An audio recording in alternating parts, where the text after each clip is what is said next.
Assalamu alaikum wa rahmatullahi wa barakatuhu. Hörmətli Xızır TV tamaşaçıları, efirdə İmamның Sırıq degan tapşırığı. Sizdən kelib erişkən sıralarga şuшы studiyada imamlarыбыз, ұстазларыбыз белән җавап таба торган тапшыру. Инде әгәр дә ягъни сорауларыгыз калган булса, аларны экранда күргән Xızır TV @xızır.ru дигән электрон адреска юллый аласыз. Иншалла, аларны аннан алып, барлап, шушы студияда җавап табарга тырышырбыз. Инде шушы студия дигәннән бүгенге безнең кунагыбыз Казаныбызның Дин Ислам мәчете имам хатибы Инсаф хәзрәт Ибадуллин. Ассаламу алейкум ва рахматуллахи ва баракатуху Инсаф хәзрәт. Ва алейкум ассалам ва рахматуллахи ва баракатуху. Ленар кардаш, хөрмәтле тамашачылар, инде Аллаһтан рәхмәте, Аллаһның бәрәкәте, Аллаһның һәрбер безгә хәерлесе безгә насыйп эйләсен. Амин. Шулай булсын дигән теләктә инде башлап җибәрик. Беренче сораулыбыз. Арендатор күптән китергә тиеш иде. Вакыты чыкты. Әмма әле дә минем җирдә әйберләрен тота. Моның өчен аннан өстәмә акча сораргамы? Бу хәлдә ничек булырга кирәк икән? Бисмилlah, алхамдулиллах, салату вассаламу аля саййидина Мухаммад. Инде иң беренче чиратта бу инде дөньяви безнең мөнәсәбәт, муамәлә дип әйтик инде. Хамид Аллаһ Субхаһу тәала безгә бу очракта шушы килешенгән, төзелгән килешүне үтәргә безгә боерды.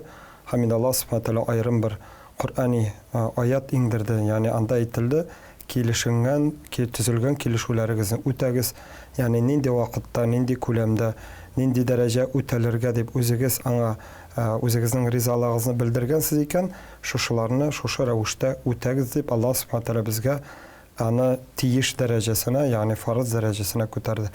Ham endi bu savolga javob berganda aytirga kerak, bu ikki yoqda, ya'ni bu arendaga beruvchi da, arendani oluvchi da şoşu aralarında bo'lgan kelishilgan şartlarni o'tov ularga tegish bo'lib turadi. Ham endi bu uchraqda şoşu so'rov beruvchi, endi tomoshachi deb aytganda haqli, o'zining haqqini so'rarga shulay bitay. Mana biz şoşu kunda kelishilgan edik, сөйләшенгән edik. Şoşu vaqtda endi sen mümkün bo'lsa ozod et, shulay bit endi deb ayta Allah. Ham endi uni so'ray ala, ularning haqqi Alloh taolaga şoşu haqni bergan. Ammo lekin bu shiraqda biz endi davom etib shusha kelishuvni tuzdik alhamdulillah. Eng birinchidan bizning yaqin kishi biz bo'lib endi shaxsan shulay bit yoki ko'rshimizda yoki do'stimiz shulay bit endi ham endi bu shiraqda biz endi shulay ruhiy yog'inda qarorga kerak. Ya'ni biz endi bir-birimizga shusha anga mumkin avırlıq kelgandir. Yoki bo'lmasa mumkin endidir bir shisholmaslik masalasi kelib turgandir. Shulay bit endi bu masalani formal yoqdan gina qarov bir yoqdan durust bo'lsa, endi biz ikkinchi yoqda biz endi imonli, o'zimizni musulmon bandalari deb aytamiz. Shundan biz endi ruhiy yoqda, aning ichki holatida endi yordam etuv yoqda, shulay bit endi kishini anglov yoqda ixtiborga olirga kerak. Bu aybirni da endi men kengash etib aytar edim. Chunki ko'p uchraqda masalan kishining g'amsizligi yoki shakligi deb aytganda orqasida da bo'larga mumkin bu aybir. Ammo lekin jamoat ko'pchilik uchraqda bo'larga mumkin. Kishining nidir uchraqda og'irlik yoki bo'lmasa nidir bir shisholmaslik masala kelib turib sababida mumkin biz shu masalani shisharga bo'lasha olamiz yoki bo'lmasa qaydadir o'zimizning sabrligimizni ko'rsatib, endi payg'ambarimiz sallallohu alayhi vasallam aytgancha, ya'ni shu bir kun, 2 kun, 3 kunmi ko'pmidir kechiktirib turibimiz bilan ol bizning xayr sadaqadan, izgilikdan ketarga endi mumkindir. Ham endi shulay yo'qmanda kengash etib aytirga da kerak. Mana bu hozirgi vaqtda begirakda mana bek aktual shulay bit musulmonlar bo'lsinmi yoki shu kelishuvlarimizni tuzgan vaqtda endi kelishuvni tuzgancha biz endi kim bilan kelishuv tuzibmiz? Ya'ni nindi o'rinda narsa uchun, ayni biz narsa olasiz kelar, narsaga biz azir bu aybirlarni da oldan nechikdir barbar nechikdir fikrlab, o'ylab qo'yu eng birinchi kerak bo'ladi. Ya'ni bu endi degan aybirlar, bu endi diniy masala bo'lmasa da bu endi bir turmushda oyiq aql bilan anglayishlar birlar. Shulay biz endi kim bilan kelishuv tuzibimizni, ya'ni nindi holda ol, ya'ni nindi darajada ol, ya'ni shuni da anglav, ya'ni biluv kerak bo'ladi. Shulay bit endi. Ammo lekin shu vaqtda mana bu kelishuvlarimizni tuzgandan so'ng da formal yog'ini ixtibor etgan kibik biz haqli. Ammo lekin bu formal yoqni shishganda da biz endi Alloh taolaning qarshida imonli, Allah qarshida yaxshi, kishiga izgilik tilovchi, xayrlilik tilovchi banda bo'lib qolirga tirishirga kerak. Shulay bir shukr Alloh subhanahu taolo nasib etsin bizning bir-birimiz arasında bo'lgan килешүләрне үтәп, шушы килешүләрдән үзебезгә дөньялыгыбыз өчен дә, ахиратыбыз өчен дә файда алырга Аллаһ Тәгалә безгә насыйп эйләсен. Амин, шулай булсын. Әмма менә хәзер инде җир яки бер төрле техник помещение гына түгел, гадәти фатирны арендага алу турында сөйләшеп китик. Арендага инде динебездә алу бирү ярый дип каралып, валла кешедән арендага өйен алып торганда, фатирын алып торганда, шулай киңәшү бер төрле килешү төзәргә тиешме дип әйтәген договор, чөнки бу көндә гадәттә теге килешү төзеп тормыйлар, ярат теге торып тор, бер ике ай яки берәр ел анда акчаны күчереп тор. Менә бу очракта да кешене кинәт кенә чыгарырга мөмкиннәр, әле минем дә үз кешеләрем килде, китәле бар дип, менә нинди генә шарт булмаска, яки кеше анда бер елга дип теге сүздә генә килештеләр, ярты ел торганнан соң китеп барырга мөмкин. Мин таптым әле үземә бүтәнрәк җир, һәм бу кешегә инде кеше табырга кыен. Менә мондай очраклар булмасын өчен килешү кебегә бер төзәргә кирәкме? Гомумән теге динебездә арендага алу, фатирларны дип әйтсәк инде, ничек карала? Ленар кардаш, чыннан да бик кирәкле сорау дип әйтгәндә, һәм чыннан да менә шушы дөньялыкта яшәгән вакытта сүз бар, әмма ләкин һәрбер әйбернең тәртибе бар. Һәм инде динебез дә моны аңлатты, килешү төзү ул ничектер бер беркетелергә тиеш. Ягъни без әйткән сүзебез ул инде сүз булып калырга мөмкин. Әгәр дә сүз рәвешендә икән, ул ничектер шаһитлар белән башкарылсын. Менә мин шуны әйберне, шушы әйберне сиңа шул вакытка бирәм. Менә шулай булса шулай. Һәм инде шуны эшләргә тиеш. Һәм инде шушы килешүне төзегән кеше дә әйе, мин моны кабул иттем. Әмма ләкин менә булай, менә мин шушылай телим, менә минем шушылайрак мөмкинчелегем, һәм мин шуны шулай эшлим дип, беренчедән без инде килешүебезне иң кимендә шаһитлар белән, һәм инде иң хәерлесе язма рәвештә, ягъни безнең тел белән әйткәндә инде килешү төзеп, хәтта ниндидер бер имзалап, хәтта ниндидер бер мөхөрен сугып, инде кайдадыр бик кыйммәтле дип әйтик инде, мәсәлән, бик зур әйберләр белән килешү төзеп икән, бу очракта ничектер инде дәүләт тарафыннан нотариаль дип әйтик килешүне төзүне, ул җәмәгать кирәсенчә кирәк дип әйтергә кирәк. Бу әйберне ярыймы, ярамыймы дип кенә дә түгел, хәтта бу очракта кирәк дип тә әйтергә кирәк, чөнки бу беренчедән килешүне төзегән ике якны да гөнаһтан коткара. Ягъни беренчедән килешү, мәсәлән, кемдер нәрсәдер биреп тора, мәсәлән, фатир булсымы шулай бит. Ул үзегез әйткәнчә шушы фатирны вакытлы, вакытсыз, мәсәлән, алып, аны урамга куып чыгара да алмый, чөнки аның килешүе бар. Килешү язылган, ул аны үтәргә тиеш. Һәм инде киресенчә шушы фатирга алган кеше дә, фатирны үзенә вакытлыча инде кулланырга алган кеше дә, мәсәлән, анда ниндидер бер зыян сала алмый, яки булмаса инде билгеле бер рәвештә инде шушы килешүне боза алмый. Бу беренчедән, ниндидер бер формальный дип инде кабул ителсә дә, әмма ләкин асылда ул ике якны да гөнаһтан коткара. Һәм инде бу очракта без әйтергә кирәк хәтта инде менә әйткәнебезчә якыннар, дус дип шулай бит. Мин бу кардашны якын беләм, күптән беләм инде, алхамдулилла.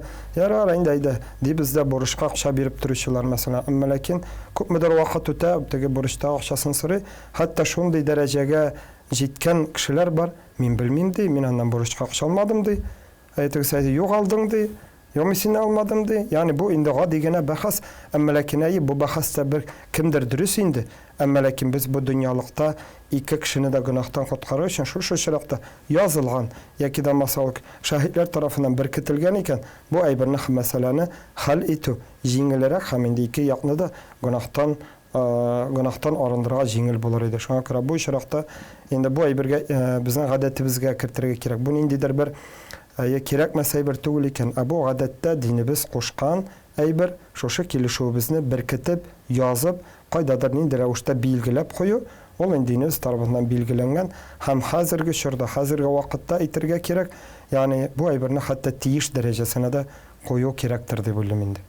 Иншалла шулай булсын, инде һәрберебезгә дә үзебезнең эшләребездә динебез буенча кушканча эшләргә насыйп булса. Инде алдагы сорау, өстәмә налог түләмәс өчен сатып аласы машинаның бәясен түбән итеп күрсәтәләр. Бу ярый торган эшме? Алхамдулилlah, Илнар кардаш, Аллаһ Тәгалә иң беренче һәр барчаларыбызга да хәерле, бәрәкәтле ризыклар, нигъмәтләр бирсен булган. Шушы байлыкларыбызның, ризыкларыбызның Аллаһ Тәгалә безгә бәрәкәтен бирсен инде. Шулай бит, малның булуы белән генә түгел, ул малның безгә дөньябыз өчен дә, ахиратыбыз өчен дә файдалы булуы инде шарттыр һәм кирәктер, шулай бит. Һәм бу чиракта гади генә без шушы сату алу дип әйтик инде шулай бит инде. Мөнәсәбәтләрен корганда инде динебездә гади генә кагыйдәләр бар. Шулай бит инде. Иң беренчесе шуларның шушы алдаудан шулай бит инде ерак булу. Yani eğer de inде min bu meseleni tege işkare kirtib öğrenip qaramadım ama lakin bu eğer de indi aldau yaki de mesela in mühimi aldau hükmüne kire iken bu hiç şeksiz dinimiz tarafından tıyılgan hem indi bu malda yani bu senin malına min sözümün başında etkenimçe bereketin aluğa yani turmuşunda bulgan rizanın bereketin aluğa sebepçi bulurga mümkün diye aytabiliriz. Çünkü bu meselede indi bir ciddi bulurga gerek.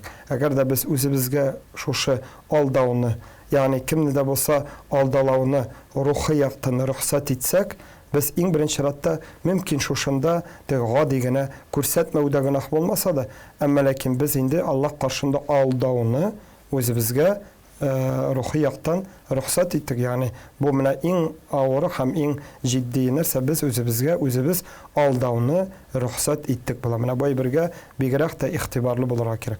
Ama lakin eğer de nindedir bir yaktan kabul etilgen iken yaki bu nişektir aldauga kirmi nişektir mesela bir yolu şulay bir yola diye aytganda kabul etilgen iken bu mesele mesela zakonlu diye aytganda. Ay zakonlu ravuşta mesela bu indi türlü ibirler bularga mümkün. Ay Allah şulay kursatu ayağının turunda mesela kişide bile şulay bir devlette bile ama lakin bu ibir nişektir kabul etilgen iken şu cemiyette bu aldav bulup tuyulmay aldav bulup sanalmay aynen indidir bir yolu bulup sanalayken bu şaraqta biz indi aldadık diye aytmayız belgili bir yolun sayladık diye aytabiliriz.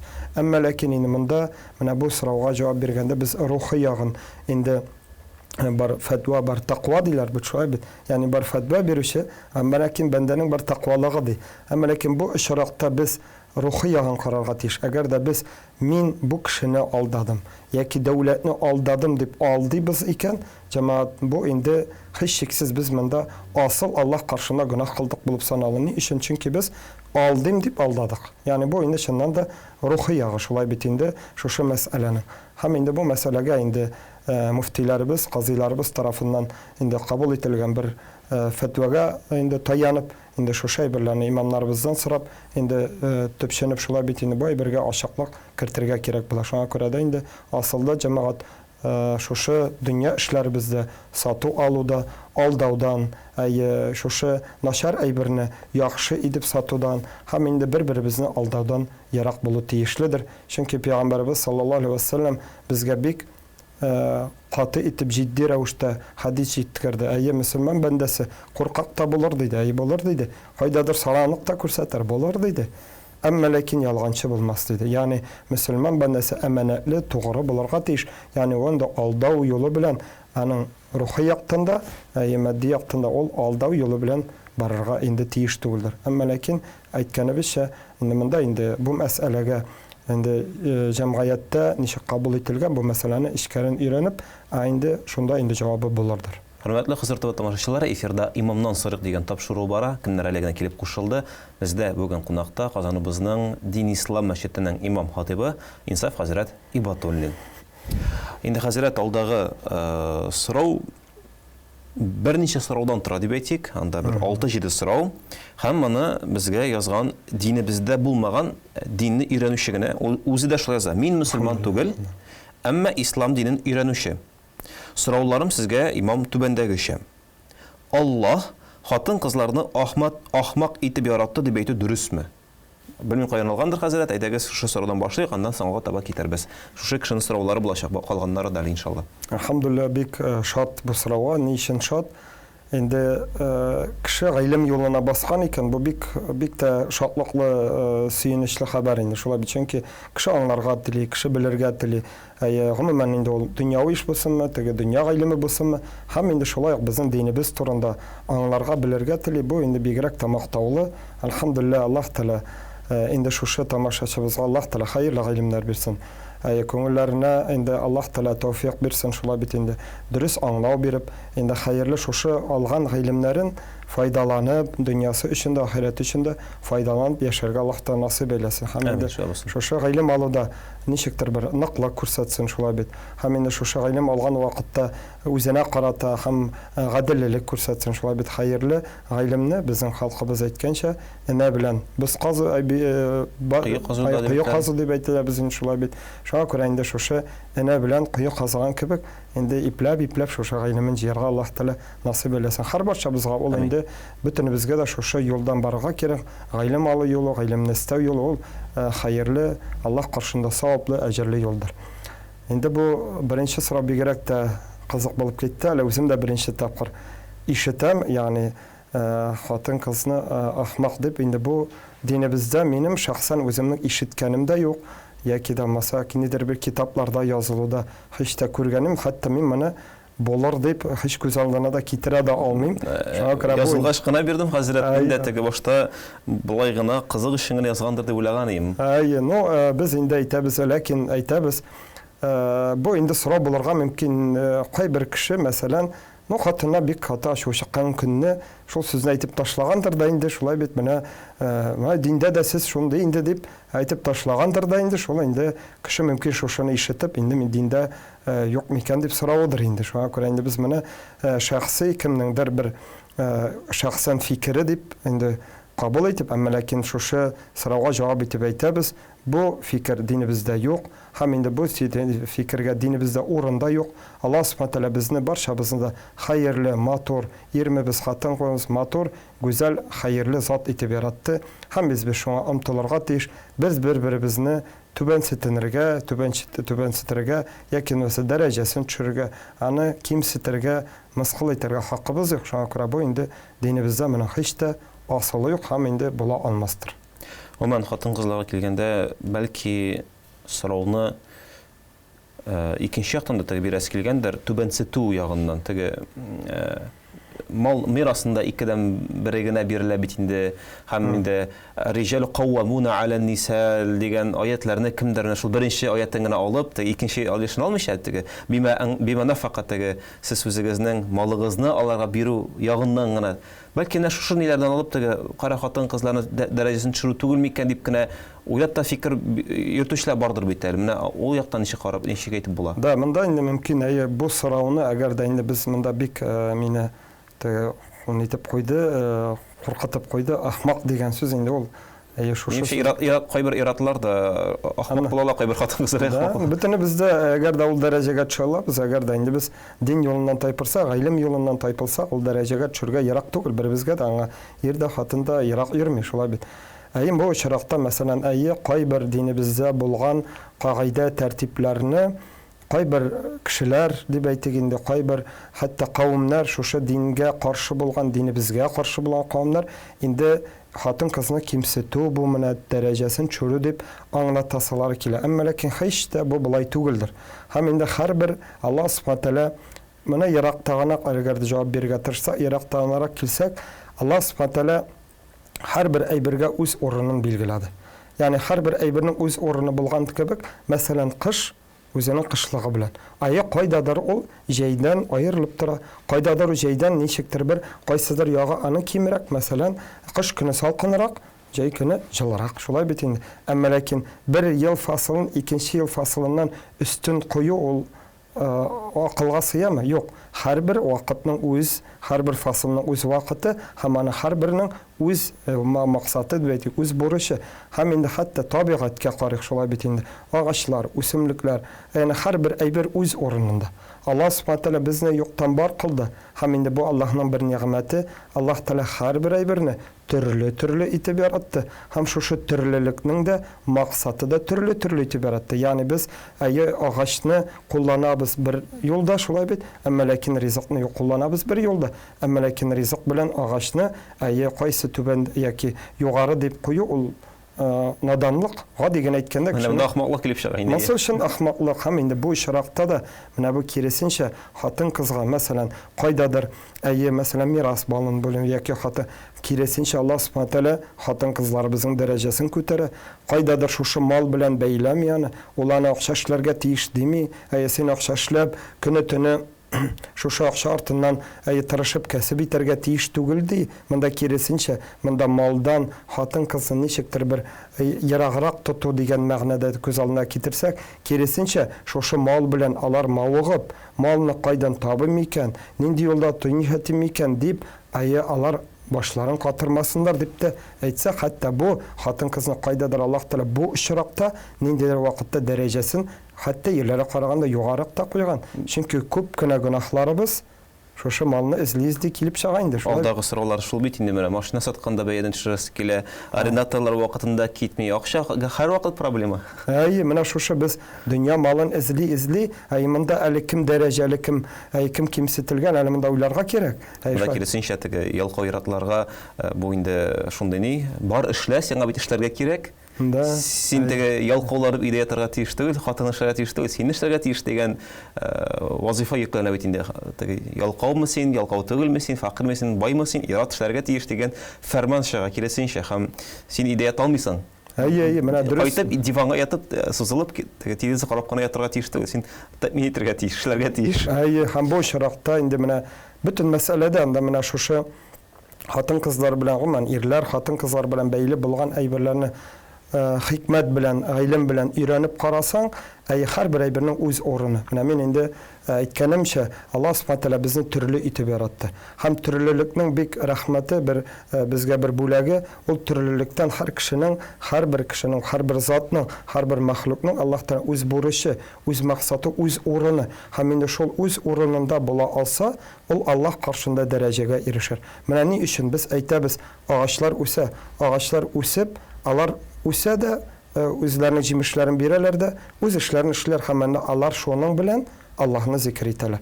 Бит агачлар бит, мин шундый булам әле дигән, аларда инде акыл да юк, жан да юк бит. Әмма ләкин алар башка бурычны үтәрми.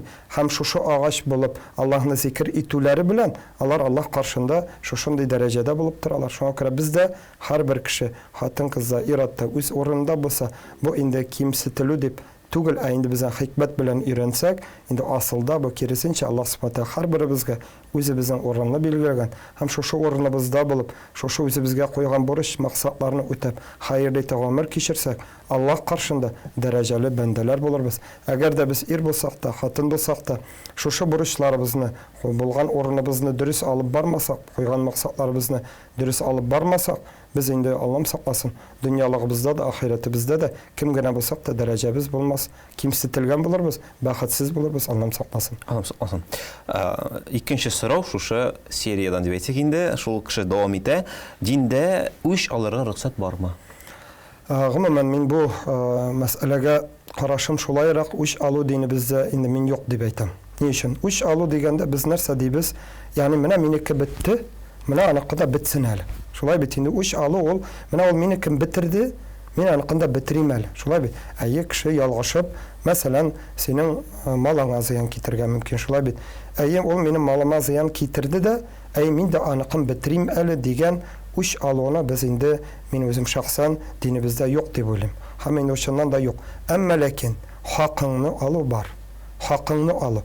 Ягъни үч алу дигәндә biz монда күбрәк шәхсән кешенең менә үзенең рухи менә теләге белән менә битсен әле дигән нәфес белән, эмоция белән эш итәбез. Әмма ләкин алу инде ул акыл белән, шәригать ягыннан дөрес, әгәр дә мәсәлән кеше синең хакыңа тигән икән, инде Аллаһ Тәала безгә моны үзе рөхсәт итте, шушы хакны син кайтарырга үзеңнең хакың бар. Шулай бит Аллаһ Тәала моны сиңа гөнаһлы итмәде. Мәсәлән, синең хаксызга бәндә малыңны алды. Син инде моны мөрәҗәгать итеп, шушы малыңны кайтарырга. Юллары төрле дип әйтәсе килә инде. Юллары төрле, Мәсәлән, анда закон рәвешендә шулай бит. Инде башта мәсәлән киләсең, син менә шулай ярамый бит алай, давай син моны кайтар. Мөмкин булса кайтар инде. Шулай бит аңламый икән инде бүтән юллар белән шулай бит, мәсәлән, балалар икән дә тияниләр белән аңлатасың шулай бит. Яки намаса, әгәр дә инде бер нинди рәвештә дә аңламый икән, инде монда ике мәсьәлә килеп туа. Ленар кардаш, беренчедән бу кешене әле тәрбияләргә кирәк. Ягъни моңа ике безнең җәмгыять каршында ике вазифа йөкләнә. Беренчедән бу кешегә хакын кайтару, икенчедән шушы тәрбиясез бәндәне тәрбияләү хакы.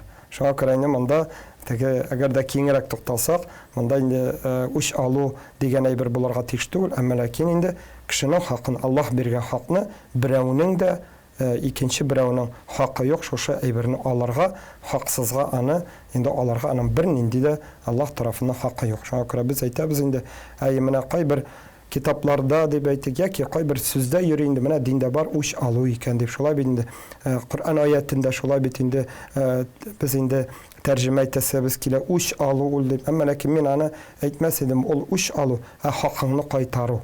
Yani Allah Subhanahu Teala anda kıyılgan canlışımı yaki başka-başkamı bu indi üst hakkını kaytarıdır. Şuna göre cemaat üçlü bulup yani en birinci şartta özümüzge ağırlık getiremiz, üçlenip yürüp yani biz birbirimize naşarlık tili başlayız. Bu indi en kiminde bu indi Müslümana has sıfat değil. Yani biz indi kişiye naşarlık tili başlayız iken indi bu halk dilinde etmişli öz naşarlığın üzerine kaytargan mümkün. Şolay bir şoşu naşarlık turunda öyle bir yeri, özün naşar yola kirip gitip, naşarlığın özüne aylanıp kaytaran mümkün. Şuna göre üçten yirak bolu, özümüzni terbiyelev indi kerek boladır. Ama lakin yandan kabatlap etkeni bir şey Allah bergen, bizge bergen nimetini, biz indi saklı, kullanı alarga hakkımız var. Ama birevinin de hakkı yok kağılarga. Şolay bir Allah bizge berdi. Allah Teala bizden onun için sırav alacaktır. Allah Teala bir-birimizge izgi, hayırlı tilekte bulup, Indi hayırlı ömür keçirge nasip eylesin. Amin şabısın. Alдағы сұрау, Аллаһы Тәғәлә бір вақытта яқшылықның да, яуызлықның да гәүдәләнеше булып торамы?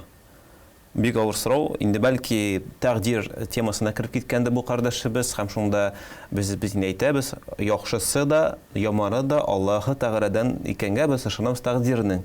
Бәлки шушы яктандыр, хәзрәт. Аллаһу аалим, ләкин шундай сұрау килеп иреште, мин инде бирәм сезгә. Bu sırava kıskaça ana bizim bu indi şundan da bir tirentin sırav şoy bu sırava indi anlar için ana indi alimlerimizin kitaplarını okup özümüzge ilim alı tiyişli bula. Ama lakin kıskaça ana aytkanda aytib bula yaxşılık hem yamanlık ol bir çağıştırmaşa әйберләр. Şolay bit mesela bizning şolay bit aşqazanımızda birer mesela büyürümüzde taş, şolay bit indi. Ayı şuşu taşını alır için ayı hazır indi yana usullar var, şolay bit indi. Ama lakin ana vraç alır için, tabip alır için nişli bizge operasyası, şolay bit, ol bit indi. Ağır, naşar bit indi, şolay bit. Hatta operasyyadan sonra küp mahalimiz kite, küp şolay bit. Bu eyberler naşar şekilde bizimizde. Mesela o bizim kise, yaki Allah şöyle bir nedir bizi yanında kitire biterli, bar bit indi. Bizim bit tane bize nedir bir ağırlık bula, yaki biz şundan ağırtı, uzağa ağırtıp kalırga mümkün biz bir karaganda ziyan kebek. Ama lakin asılda bu eyberler şağıştırma şeyberler. Ama ikinci yaktan Allah Teala bu düşüncelerini kullanı ol dürüst bulmuyor. Çünkü Allah yani gövdələnişi bula tora. Biz gövdəleniş degende mesela biz Allah Teala'ga şuşu bizge bizden közümüz karşında naşar degen, özümüzün közümüz karşında yaxşı degen eybirini Allah'a eğer de bire başlayız iken, mene bu benim için bit naşar, hem indi ol Allah Teala için de naşar, şolay. Bu eyberler mene sözümün başında etkenşe, ol indi şağıştırma düşünceler şolay bit indi asılda. Ol dünyavi hal etkende bizim için açık eyberler. Mesela birbirimiz arasında biz aytабыз şolay bit. Birbirine yaxşılık da ol yaxşı, elhamdülillah. Birbirine yaxşı söz aytı, ol yaxşı. Ol bizning ikimiz arasında bulgan düşüncede yaxşı, naşar deb aytı bu dürüst bula. Ama lakin Allah'a bu düşüncelerini kullanı dürüst bulmuyor. Hem indi bu meselede Allah Teala paktır, Allah Teala kimçiliklerden pak, Allah Teala özünün bir məxluquna da oxşamayan, Allah Teala baxşa kimçiliklerden pak sattır. Şuna görə indi Allah Teala'nı biz şuşu ədəmi zatlarga xas bulgan kimçiliklerden paklıyız. Ama Allah Teala bu sıfatlarını vermeybiz. Ramazan ayında silagayingni yutarga yaramıyma? Bu şolay galı bu kişi sırav bire. Yarı nobik. Biz indi Ramazan ayı demek etmeyik. Gümmen Ramazan bir ayına bizning yıl eylenişinde qarıylar uraza deb aytıyık eydegiz. Uraza hatta afiyet lekin uraza turunda sırıyıq. Urazalarımız elhamdülillah Allah subhanahu teala şuşa ibadatni Allah bir ibadat deb bizga belgiladi. Haminde şuşa uraza tutularımızda gümmen Ramazan ayında da şolay bit ham başka vaqtlarda da şuşa urazaga kirib tiyişinçe Allah Teala karşında ruhi yaktında Тәнебез ягыннан да шулай бит инде уразаларыбызны тоту, ул инде безнең дөньялыгыбызда да, ахирәтебездә дә күп дәрәҗәләргә, әҗерләргә ирештерә торган улуг бер гамәлдер. Һәм инде монда бу мәсьәләне ни өчен менә мин шушы уразабызның фазиләте, аның асылыннан башлап киттем. Асылда бу инде кичкенә мәсьәлә. Ни яктан караганда, асылда без инде үзебезнең теге булган йоту яки да маса төкерекне дип әйтгәндә, ул һичшиксез уразаны бозмый. Шулай бит моның белән инде гомумән уразабызны тотканда шушындый безне кирегә алып китә торган юк мәсьәләләрдән дип әйтгәндә мөмкин ул кемдедер зур мәсьәлә булып торадыр. Әмма икенчедән дә аңлыйк, бу чыннан да бу безне уразабызның төп асылыннан алып китәргә тиеш түгел. Инде бик күп йотмасын, шулай бит. Күп йотса шикле булырга мөмкин. Әмма ләкин инде асылда төкерекләребезне йоту яки да шушы авызыбызда булган әйберләрне йоту, мәсәлән, ризык, инде читтән кирмәгән икән, ул уразабызны бозмыйдыр. Оҗмахта тақва кешеләргә нәрсә биреләчәк? Алар өчен нәрсә кирәк? Иң беренче, Аллаһ Субхаһу тәала һәр барчаларыбызга да җәннәтле булырга насыйп әйләсен, шулай бит. Һәм инде теге уен көлке белән әйткәндә күрербез инде нәрсә бирәсен. Әмма ләкин Аллаһ тәала безгә вәгъдә итте үзенең олуг нигъмәтләрен. Һәм бу очракта Аллаһ Субхаһу тәала безгә динебездә әйтелгән нәрсә, сезнең анда күңелегездә ышанмаган, күзегездә күрмәгән Аллаһ тәала сезгә нигъмәтләрне инде бирер ди. Шуңа күрә инде без әйтәбез, асылда монда инде теге нәрсәләр бирелер мөһим түгел, әмма ләкин иң мөһиме Аллаһның рәхмәте бирелер. Һәм инде менә күз алдыгызга китерегез, җәннәтнең иң олуг нигъмәте Аллаһның Аллаһ тәаләне каршында олуг бүләге аның инде үзен күрү дигән инде олуг нимат дип килә. Нинди рәвештә? Без моңа инде тукталмыйбыз, шулай бит. Әмма ләкин менә олуг нимат дип ул килә бит. Килми, анда сезгә анда өстәл тулы ризык булыр. Шулай бит. Гараж тулы машина булыр. Шулай бит. Башка теле. Әмма ләкин күбрәк Аллаһ тәала безгә әйтә икән, җәннәт ниматларын күрсәтә икән, ул безгә менә хәзерге тормышыбыз белән, тормышыбызда безнең күңелләребез яткан, күңелләребез омтылган әйберләрне безгә Аллаһ Субхаһу тәала җиткерә. Менә сез шулай әйберләргә омтыласыз. Ягъни шушы әйберләр күңелегездән рәхәтлек ала, ала, әмма ләкин менә шуларны сез ирешәчәксез ди. Шуңа күрә инде монда иң беренче Аллаһның рәхмәте бирелер. Инде Аллаһның рәхмәте чиксез, Аллаһның нигъмәтләре дә чиксез, Аллаһның мөлкәте дә, милке дә чиксез. Шуңа күрә иншалла Аллаһ Субхаһу тәала бәндәләргә инде шушы үзенең барча нигъмәтләрен инде бирер ди. Һәм инде без беләбез, Аллаһ тәала барча нигъмәтләрнең 90-100 өлешенең бер өлешен генә дөньялыкка биргән. Бер кичкенә генә бер өлешен, инде асылда Аллаһ тәала инде безгә калганын җәннәтләрдә күрергә Аллаһ тәала насыйп әйләсен. Бер мәчеткә йөри торган абзыйыбыз әйтмешли, җәннәткә киргәле анда ди карарбыз ди нәрсә кирәген ди. Шуңа күрә Аллаһ тәала җәннәтле булырга насыйп әйләсен. Амин шабысын. Инде менә шушы сериядән соңгы сорау. Ислам җәннәтендә дип килә инде, чөнки ул бит әле ислам динендә түгел менә. Ислам җәннәтендә хатын-кызларга нәрсә булачак? Чөнки бу турыда бер кайда әйтелми дигән.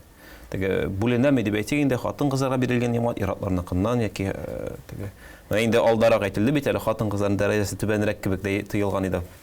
Да, бу мәсьәләгә иң беренче чиратта алхамдулилlah без әйткәнебезчә Аллаһ Субхаһу тәала ир мул, хатын мул, Аллаһ тәала каршында ихласлы, гыйбадәтле, Аллаһ тәала ризалыгына ирешкән бәндә булса, Аллаһ тәала үзенең чиксез нигъмәтләрен бирермен дигән. Монда инде без берничек тә аера алмыйбыз, аерырга хакыбыз юк. Әмма ләкин инде бу очракта әйтеп китәргә кирәк, кайдадыр ирләр тарафына яки да маса ниндидер бер аерым хас рәвештә әйтелгән аятлар яки ниндидер бер хадислар бар икән, моны җәмәгать иң беренче асылын аңларга кирәк. Аллаһ Субхаһу тәала иң беренче чиратта, мәсәлән, шушы аятны пәйгамбәребезгә әйткән. Пәйгамбәребез иң беренче аны бит хатын-кызларга чыгып сөйләмәй. Шулай иң беренче сахабаларына җиткерә. Сахабаларны әгәр дә ул җиткергәндә, ул бит аларга аңлата. Ягъни иң беренче чиратта ир кеше бит җаваплылыкны тота. Шуңа күрә Пәйгамбәр саллаллаһу алейһи ва саллям динне җиткергәндә ирләргә җиткерүдән башланды. Шуңа күрә аның хикмәтләре бик күптер. Шуңа күрә асылда инде бу әйберне әйтәбез. Әлхәмдүлиллаһ. Аллаһ Тәала ирмебез, хатын-кызмыбыз Аллаһның рәхмәтенә ирешеп, әҗр савапларына ирешсәк, иншаллаһ Субхана һәр барчабызга да инде иксез-чиксез ниъмәтләрен бирер иншаллаһ. Менә әле сезнең җавапка өстәмә әйтеп, Әл-Ахзаб сүрәсенең 30-нчы аятында Аллаһ Тәала уны әйтеп санап та китә. Сабыр булган хатын-кызлар, сабыр булган иратлар дип, мөмин булган иратлар, мөмин булган хатын-кызлар, садака бирүче иратлар, садака бирүче хатын-кызлар, ягъни аермый иратлар турында әйтә һәм хатын-кызлар турында икесенә бер үк дәрәҗәдә әйтә һәм ахырда әйтеп куя әҗран газыйма, аларның икесенә дә инде әҗр зур әҗрләр булыр дип, шуңа күрә инде иншаллаһ монда теге ничектер сезнең бик шады менә бу җавап хәзрәт иратларга әйтелә бит теге. Шуннан да инде хатын-кызлар җыелып тормаслар, иратлар кайтып өйләренә әйтерләр кебек килеп чыга бит инде. Иншаллаһ инде үтеп чыктык без бу серияны дип әйтсәк инде безнең менә яңа әле динебезне өйрәнеп килүче кешеләрбез хайрандыр, күптер.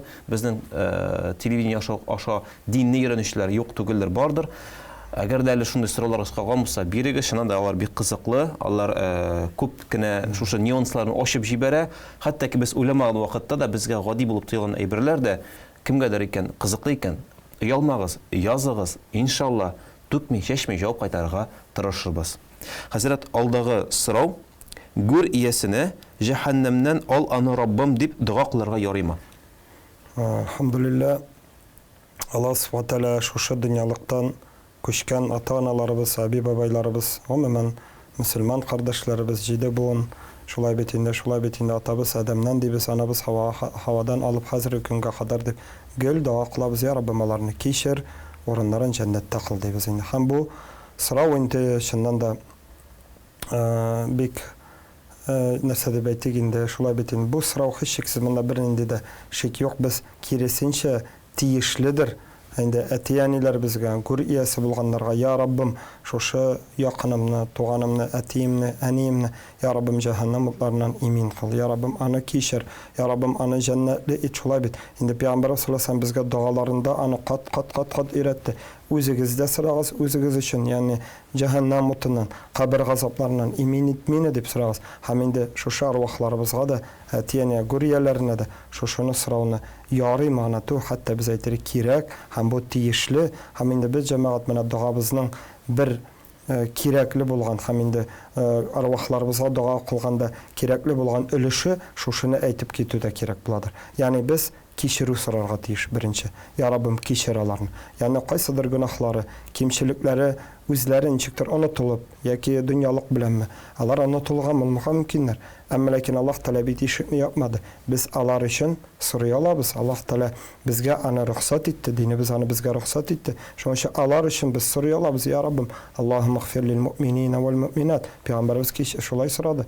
Вал муслимина вал муслимат, ал ахьяи минһум вал амват. Я Раббым, шушы мөминә, муслимә кардәшләребезне барчасында, исәннәрендә, арвахларында, вафат булганнарында кичер инде син аларны дип Пәйгамбәрбез дуа кылды һәм безгә өйрәтте. Мәсәлән, беренчесе алар өчен кичерү сорыйк, алар өчен ярлыккану сорыйк, Аллаһның рәхмәтен сорыйк. Һәм инде икенче өлеше: Я Раббым, аны инде син үзеңнең газабыңнан коткар. Менә бу шулай ук динебездә алар өчен нәрсә без сорый алырдай төп әйберләрнең берсе, ул инде аны: Я Раббым, газабыңнан сакла, Я Раббым, аны азаплама, аны инде җәһәннәм утыннан ерак ит, Я Раббым, җәһәннәм утына тәннәрен харам ит дип инде дуа кылабыз. Бабайларыбыз да аны дуа кылган. Шуңа күрә инде бу хәтта кирәк тә, һәм инде бу алар өчен без сорый ала торган иң кирәкле әйберләрнең, иң мөһимнәрнең берсе дип тә әйтергә була.